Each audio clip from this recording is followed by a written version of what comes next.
पाश्चात्य जगत की एक लेखिका हुई है हेलेन केलर। जन्म से ही नेत्रहीन थी, बधिर थी और गूंगी थी। एक बार एक व्यक्ति ने उनसे प्रश्न किया, क्या नेत्रहीन पैदा होने से भी बढ़कर कोई अभिशाप हो सकता है? हेलेन ने कहा कि किसी के पास आंखें तो हो, लेकिन उन आंखों का कोई स्वप्न ना हो। किसी के पास जीवन तो हो, लेकिन उस जीवन का कोई लक्ष्य ना हो, तो ऐसा दुर्भाग्य से पूर्ण कोई और मानव नहीं हो सकता। सज्जनों, भगवान की असीम कृपा है हम पर। उसने हमें सर्वश्रेष्ठ कृति, क्राउन ऑफ द क्रिएशन, ये मानव तन दिया। लेकिन क्या कभी मन में यह प्रश्न नहीं उठा कि इस मानव तन का ध्येय क्या है? इस मानव तन का लक्ष्य क्या है? सज्जनों, इसका लक्ष्य केवल एक है और वो है ईश्वर की प्राप्ति। जिस क्षण एक इंसान, एक जीवात्मा इस मानव देह को लेकर आती है, उस क्षण से उसे ईश्वर की प्राप्ति का जन्म सिद्ध अधिकार प्राप्त हो जाता है। उसका लक्ष्य है ईश्वर का दर्शन, उसका गोल है ईश्वर की प्राप्ति, उसकी मंजिल है ईश्वर। क्या आपने उस मंजिल को प्राप्त कर लिया? नहीं सज्जनों, हमने ऊपर तो भगवान से बहुत वादे किए, उनसे बहुत वचन दिए उन्हें कि प्रभु हमें धरती पर भेजिए, हम आपकी भक्ति करेंगे, लेकिन यहाँ आकर सब कुछ भूल गए। तभी तो कबीर दास जी कहते हैं कि याद करो अपने लक्ष्य को, याद करो कि तुम किस लिए आए हो। मृत मंडल में आकर बिसर गयो जगदीश। इस मृत मंडल में आकर, इस संसार में आकर सब अपने लक्ष्य को भूल गए। रविंद्रनाथ टैगोर जी बहुत सुंदर पंक्ति लिखते हैं, हे प्रभु यदि अब जीवन में तुझे देख ना पाऊं तो यह बात मन में कांटे की तरह चुभती रहे।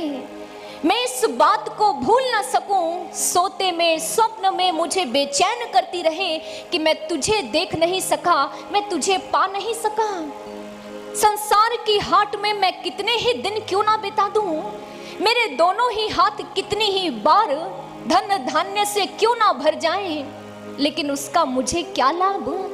यह बात मैं कभी ना भूलूं कि मैं तुझे नहीं पा पाया, मैं तुझे नहीं देख पाया। आलस्य वश में जब भी रास्ते के किनारे बैठूं और विश्राम के लिए बिछौना लगाने की व्यवस्था करूं, तब भी मैं यह ना भूलूं कि अभी तो पूरा पथ पड़ा है। यह बात मन से ना निकले कि मैं तुझे नहीं पा सका। मेरे घर में कितने ही शहनाइयां बजे, कितने ही गाजे बाजे बजे, मेरा घर कितनी ही अच्छे ढंग से क्यों ना सज जाए, लेकिन तुझे नहीं पाया, तू नहीं आएगा, यह बात मन से ना निकले।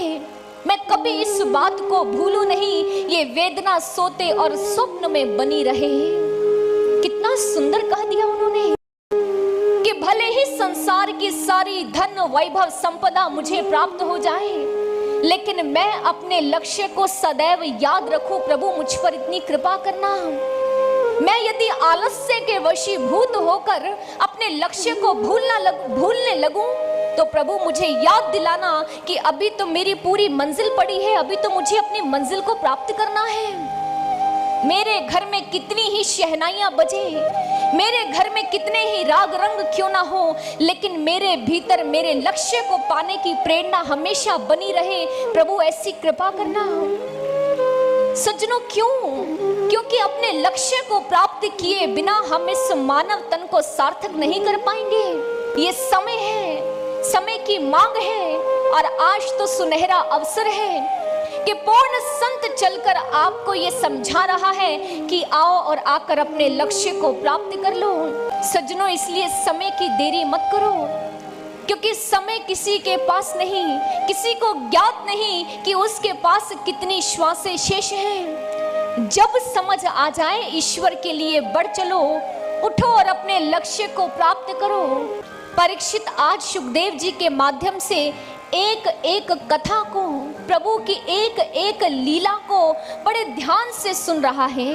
और सज्जनों, केवल सुन ही नहीं रहा, मनन भी कर रहा है, उस पर विचार भी कर रहा है, उस पर मंथन भी कर रहा है।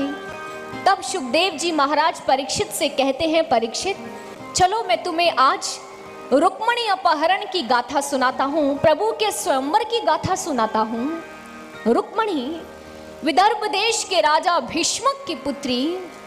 रुक्मणी के चार भाई, सबसे बड़े भाई का नाम था रुक्मी और पूरे राजभवन में केवल उसका ही दबदबा था। राजा भीष्मक भी चाहकर उसके समक्ष कुछ कह नहीं पाते थे। लेकिन हमारी रुक्मणी तो एक ऐसा व्यक्तित्व था जिसे अखिल भुवनेश्वर भगवान श्री कृष्ण की सर्वप्रथम अर्धांगिनी होने का गौरव प्राप्त हुआ। रुक्मणी एक ऐसा प्रेम पाश था जिसमें स्वयं वो उन्मुक्त कृष्ण भी बंधने को तैयार हो गए। रुक्मणी प्रभु की अर्धांगिनी बनी, लेकिन कैसे? बाल्य अवस्था से ही कृष्ण की भिन्न भिन्न लीलाओं को सुन रही थी, प्रभु की उस सुरभि को प्राप्त कर रही थी और अपने जीवन को सुवासित कर रही थी। ऋषि महर्षियों से, राजमहल में आने जाने वाले लोगों से, सभी से कृष्ण की महिमा सुना करती थी और प्रभु के उस रस को प्राप्त कर अपने हृदय पात्र को भरती चली जा रही थी। बड़ी आनंदित, अपने मन मंदिर में केवल उसने अपने कृष्ण को स्थान दे दिया था। कल्पना जगत में ना जाने कितनी बार कृष्ण की छवि का अनुभव कर चुकी थी और आज उसकी कल्पना को साकार रूप देने के लिए उसने क्या किया?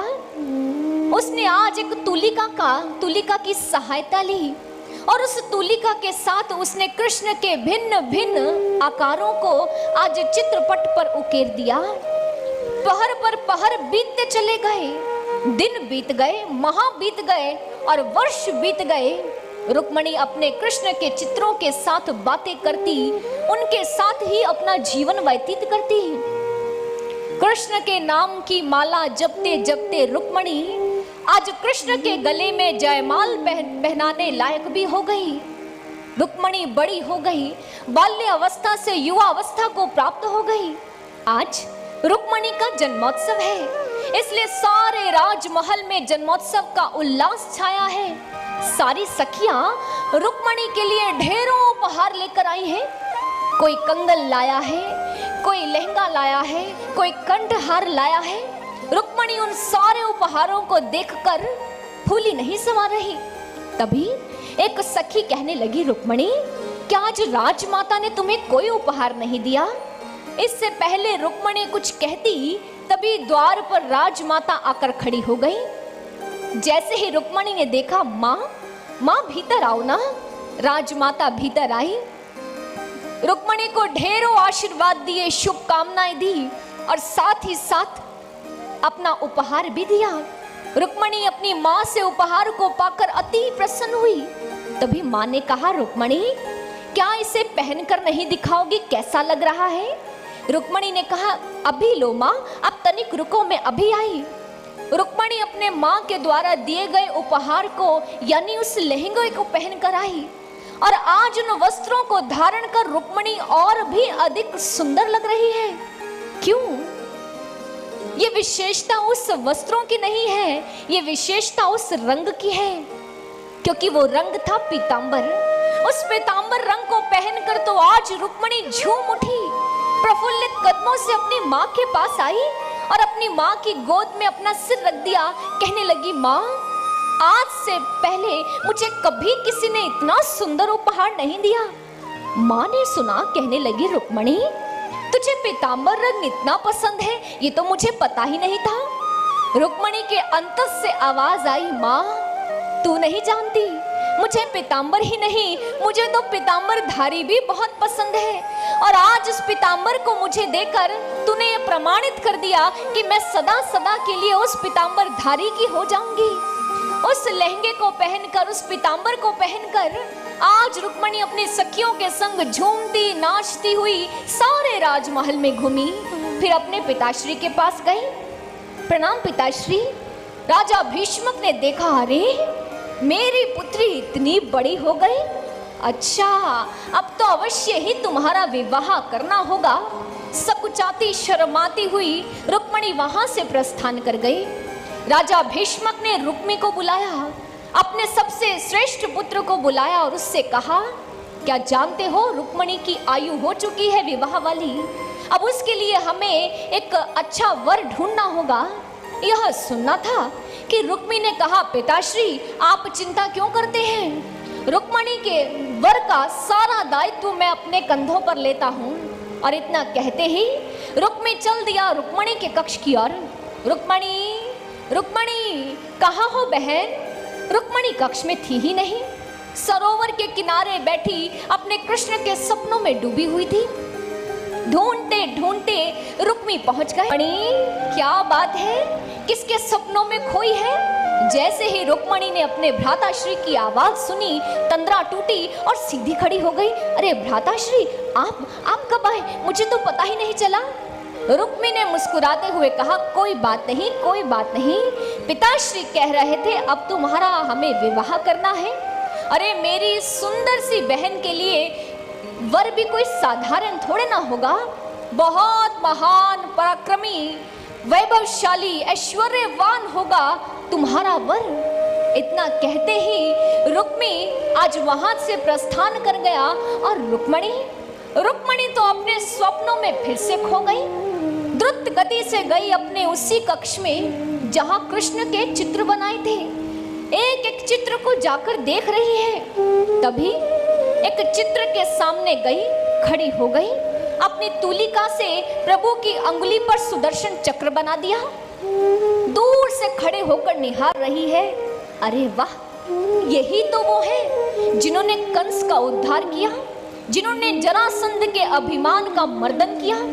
अरे क्या इनसे ज्यादा बलिवान, इनसे ज्यादा शक्तिशाली कोई हो सकता है। तभी वर की दूसरी विशेषता के बारे में चिंतन करते हुए रुक्मणी पहुंच गई दूसरे चित्र की ओर। उसमें प्रभु के सिर पर राजमुकुट पहनाया, गले में सुंदर सुंदर आभूषण पहनाए, हाथों में बाजूबंद पहनाए और देखती हुई कहती है, अरे वाह, क्या इनसे ज्यादा रूपवान, क्या इनसे ज्यादा सौंदर्य किसी का हो सकता है। अरे ये तो बंसीधर है, बंसीधर, ये तो चित्त चोर है, चित्त चोर। तभी अचानक रुक्मणी को पता नहीं क्या याद आया कि दूसरे चित्र के पास गई, जाकर प्रभु के हाथ में बंसी थमा दी। कहने लगी, वाह, यही तो है हर कला में निपुण। रुक्मणी अपने आप से बातें कर रही है। तभी कक्ष में सखियों का आगमन हुआ। कहने लगी, क्यों रुक्मणी, किसके बारे में बातें हो रही है। अरे भ्राताश्री किसके बारे में कह रहे थे, बता तो। रुक्मणी अपनी सखियों को अपने कक्ष में ले गई, कृष्ण के चित्र दिखाए। कहने लगी, सखियों देखो, यही है मेरे हृदयेश्वर, यही है मेरे परमेश्वर, यही मेरा सर्वस्व है। अरे इन्हीं की प्रेम की धुन पर रुक्मणी नाचती है। यही केवल मेरे लिए देखने योग्य है। अरे यही है जिनकी रूप माधुरी ने मुझे लुभा लिया है। अरे सखियों, मैंने इन्हें अपने पति के रूप में चुन लिया है। अब तो रुक्मणी केवल कृष्ण का ही वर्ण करेगी, केवल कृष्ण का वर्ण करेगी। तभी एक सखी चहकती हुई आई, अरे ओ रुक्मणी, अरे ओ रुक्मणी, तुझे पता है मैं कितनी शुभ सूचना लाई हूँ। रुक्मणी की बाकी सखियों ने सुना। कहने लगी, अरे हमें तो पहले ही पता है कि रुक्मणी के जन्मोत्सव से बढ़कर शुभ सूचना और क्या हो सकती है। कहने लगी, नहीं नहीं, अरे बहुत शुभ सूचना लाई हूँ। सारी सखियां कहने लगी, अच्छा अच्छा बता तो सही। कहने लगी, अब रुक्मणी के सभी स्वप्न साकार होने वाले हैं, क्योंकि राजा भीष्मक ने रुक्मणी के स्वयंवर की घोषणा कर दी है। बस रुक्मणी के हाथों में जयमाल होगी और यह द्वारिकाधीश के गले में उसे डालकर सदा सदा के लिए कृष्ण की हो जाएगी। यह सुनना था कि रुक्मणी कहने लगी, सच सखी, तू सच कहती है। सखी ने कहा, हाँ हाँ, अभी अपने अपने कर्णों से सुनकर आई हूँ। यह सुनना था कि रुक्मणी तो इतनी आनंदित हुई कि उसके कदम आज धरती पर नहीं लग रहे, झूमने लगी, नाचने लगी। लेकिन दूसरी ओर रुक्मी आज बड़े ही आवेश में अपने पिताश्री भीष्मक के पास पहुंचा। जाकर कहने लगा, पिताश्री, अभी अभी मैंने आपसे कहा कि रुक्मणी के वर का सारा दायित्व आप मेरे कंधों पर डाल दीजिए और आपने उसके स्वयंवर की घोषणा कर दी। अरे मेरी बहन कोई प्रदर्शन का विषय नहीं है। और मैं आपको एक बात स्पष्टतः तौर पर कह दूं कि मैंने रुक्मणी के लिए एक सुयोग्य वर का चयन कर लिया है। रुक्मणी उसी क्षण अपने भ्राताश्री के समक्ष आकर खड़ी हो गई। जी भ्राताश्री, अपने क्रोध को भीतर दबाता हुआ मुस्कुराता हुआ बोला, बहन अरे आज तेरा जन्मदिन है और आज इस जन्मदिन पर तुझे सबने कितने उपहार दिए होंगे। अरे मैं कैसे पीछे रह सकता हूँ, तेरे लिए बहुत सुंदर उपहार लेकर आया हूँ। रुक्मणी ने अपनी हथेली आगे की, कहने लगी, लाइए भ्राताश्री निकालिए उपहार। रुक्मणी ने कहा और रुक्मणी की बात सुनते ही रुक्मी कहने लगा, अरे एक कन्या के लिए सबसे सुंदर उपहार क्या हो सकता है। मैंने तुम्हारे लिए एक सुयोग्य वर का चयन कर लिया है। जैसे ही रुक्मणी ने यह सुना, उसे तो यह लगा बस मेरे भ्राताश्री अब कृष्ण का नाम लेंगे। उसके कान कृष्ण सुनने के लिए तरसने लगे। जब रुक्मी ने रुक्मणी की यह स्थिति देखी, कहने लगे, रुक्मणी जानना नहीं चाहेगी कि वो कौन है। रुक्मणी कुछ नहीं कह पाई। तभी रुक्मी ने आनंदित होकर कहा, वो कोई और नहीं चेदी नरेश शिशुपाल है। इतना सुनना था कि रुक्मणी तपाक से बोल उठी, भ्राताश्री पिताश्री ने तो मेरे स्वयंवर की योजना बनाई है। तो फिर रुक्मी ने सुना, कहने लगे, बहन मेरी बहन कभी प्रदर्शन का विषय नहीं हो सकती। अरे मैं ये कभी नहीं चाहूंगा कि मेरी बहन जयमाल लेकर अनेक राजाओं के समक्ष जाकर खड़ी हो जाए। नहीं बहन, तुम्हारा स्वयंवर नहीं होगा। मैंने तुम्हारे लिए सुयोग्य वर का चयन कर लिया है और अब शिशुपाल ही तुम्हारा वर होगा। यह कहकर रुक्मी तो वहां से चला गया, लेकिन रुक्मणी ने जो अभी तक अपने सपनों के घरौंदे को तैयार किया था, आज सारा घरौंदा टूट गया। ऐसे लगा जैसे उसकी सभी आशाओं पर निराशा के बादल आकर घिर गए हों। ऐसे लगा सागर से मिलने वाली नदी के मार्ग में आज कोई अवरोधक आकर खड़ा हो गया है। लड़खड़ाते कदमों से जा पहुंची सरोवर के किनारे और वहां जाकर बैठ गई। जैसे ही सरोवर के जल में अपने उस प्रतिबिंब को देखा, उस श्रृंगार को देखा, तो रुक्मणी को बहुत क्रोध आया कि ये श्रृंगार, यह रूप तो केवल मेरे प्रभु के लिए है। यदि मेरे प्रभु नहीं तो यह श्रृंगार भी नहीं। अरे ये कंठहार तो ऐसा लगता है जैसे पाश हो पाश। ये तो मेरा दम घोट रहा है। उसी क्षण कंठहार को उठाकर जल में गिरा दिया।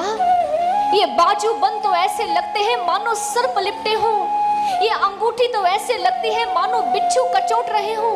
सारा श्रृंगार उतार कर फेंकती जा रही है। सखी आई, श्रृंगार विहीन रुक्मणी को देखा, कहने लगी, रुक्मणी ये क्या कर रही है। अरे श्रृंगार क्यों उतार रही है। रुक्मणी ने कहा, मेरी शोभा तो मेरे कृष्ण है। अगर कृष्ण नहीं तो फिर रुक्मणी भी नहीं। सखी ने कहा, अरे रुक्मणी अब तो स्वयंवर होने ही वाला है। अब तो तुझे तेरे कृष्ण मिलने ही वाले हैं, फिर चिंता किस बात की। रुक्मणी ने अपने चेहरे को ऊपर उठाया, कहने लगी, नहीं सखी, अब कोई स्वयंवर नहीं होगा। भ्राताश्री ने इस जन्मोत्सव पर मुझे मृत्यु का वरदान दिया है। मेरे भ्राताश्री ने मेरा विवाह चेदी नरेश शिशुपाल के साथ तय कर दिया है। और इतना कहते रोते बिलखते अपने उसी कक्ष में जाकर खड़ी हो गई रुक्मणी एक बार पुनः। कृष्ण के चित्रों को देख रही है, कहने लगी, बंसीधर, वो बंसी जिसके अंदर कोई गुण नहीं था उसे आपने अपने हाथों में धारण कर लिया, तो मुझ गुण विहीन इस रुक्मणी पर यह कृपा क्यों नहीं प्रभु। बताइए ना, मुझे आपको पाने के लिए और कितना तप करना होगा। हे सुदर्शन चक्रधारी, उठाइए अपना सुदर्शन और मेरे सभी बंधनों को काट दीजिए ना प्रभु, काट दीजिए। हे सर्वशक्तिमान, आज आपकी शक्ति कहाँ है। आप शक्ति से विहीन क्यों हो गए प्रभु। हे सर्व अंतर्यामी प्रभु, आज आप अपनी रुक्मणी की पीड़ा को क्यों नहीं सुन पा रहे।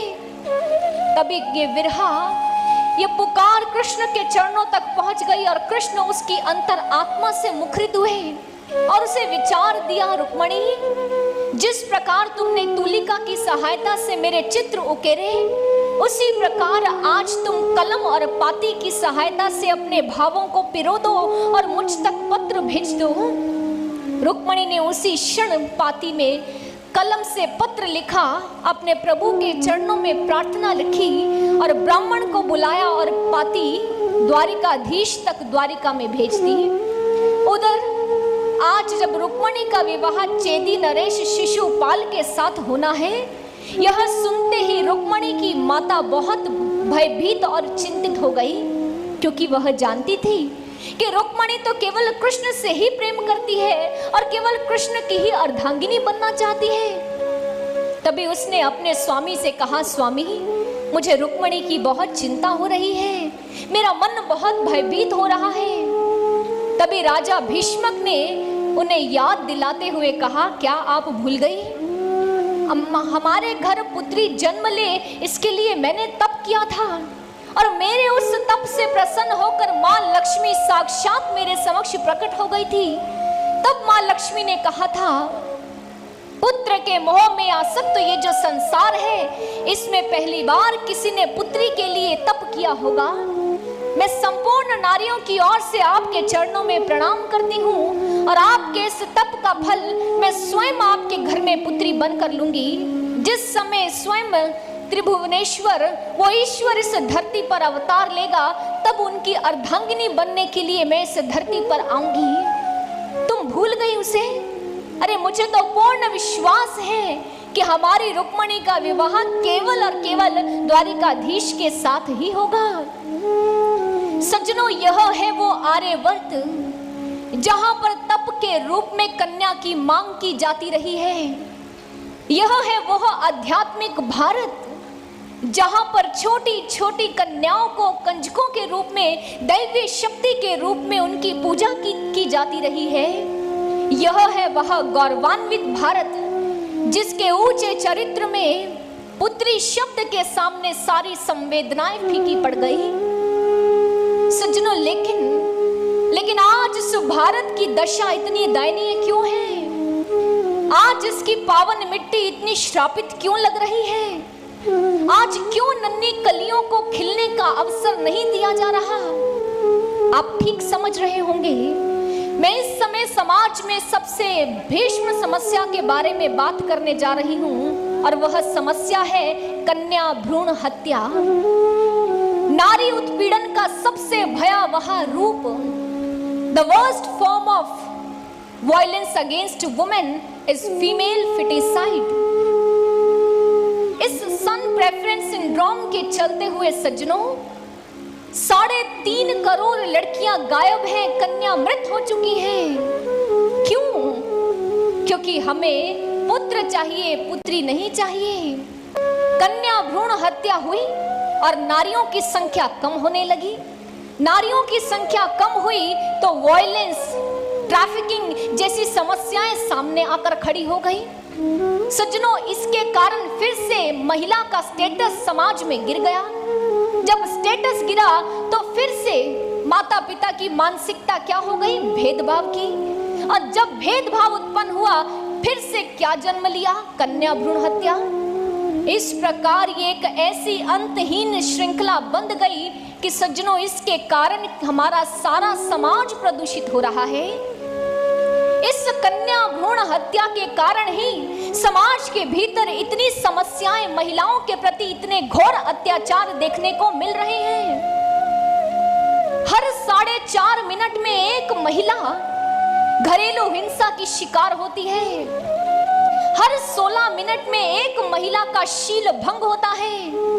हर 26 मिनट में एक महिला मोलेस्टेशन का शिकार होती है और हर 60 मिनट में एक कन्या को जला दिया जाता है दहेज के लिए। मदर टेरेसा ने सही कहा था, the greatest destroyer of peace today in the world is abortion.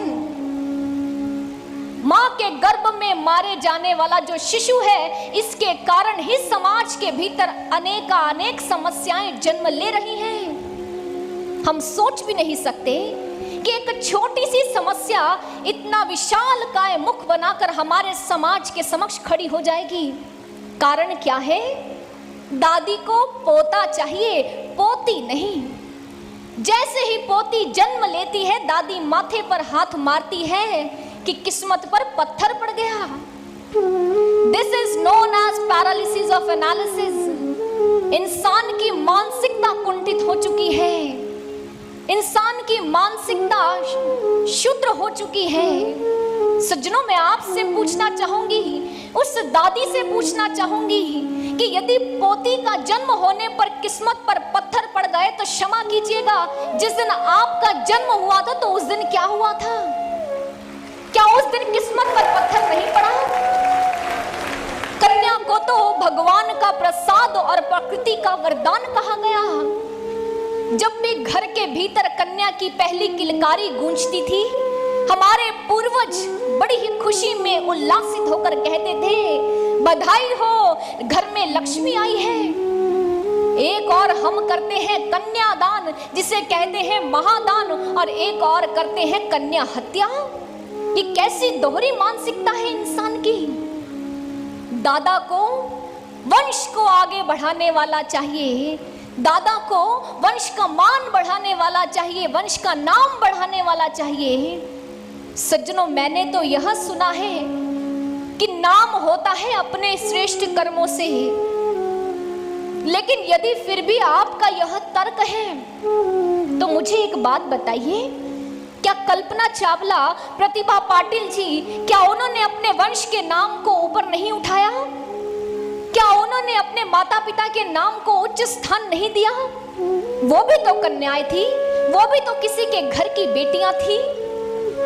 पिता को कौन चाहिए? पैसा कमाने का साधन चाहिए, पिता को मोक्ष का साधन चाहिए। पुत्र आएगा, बुढ़ापे की लाठी बनेगा, पुत्र होगा, मोक्ष मिलेगा। सज्जनों, अगर पुत्र से ही बुढ़ापे की लाठी बनती है तो जाइए ना, जाकर सारे वृद्धाश्रम को ताला क्यों नहीं लगाते? क्यों वो माता पिता एकाकी जीवन जीने के लिए बेबस हैं? क्यों? क्योंकि उनके ही पुत्र उन्हें वहां वृद्धाश्रम में छोड़ कर आए हैं। जरा जाकर उनकी बहती आंखों से आंसू को देखिए और उनके जीवन की कहानी को एक बार सुनिए। तो ये जो मान्यता है ना कि बेटा बुढ़ापे की लाठी बनता है, उसी दिन ये लाठी टूट जाएगी। पुत्र से ही मोक्ष मिलता है। वाह सज्जनों, पुत्र शब्द का अर्थ होता है नरक से तारने वाला, पुत्री शब्द का अर्थ होता है नरक से तारने वाली। आपको नाविक मिले, पुरुष मिले या महिला मिले, आपको तो भवसागर से पार ही होना है, तो फिर भेद किस बात का? लेकिन जो पुत्र जो पुत्री अपने माता पिता को ब्रह्म ज्ञान की ओर प्रेरित करते हैं, वे दोनों ही तारने वाले और तारने वाली होती हैं। गर्भ में एक बेटी को मरवाकर आप कौन से मोक्ष की इच्छा रखते हैं?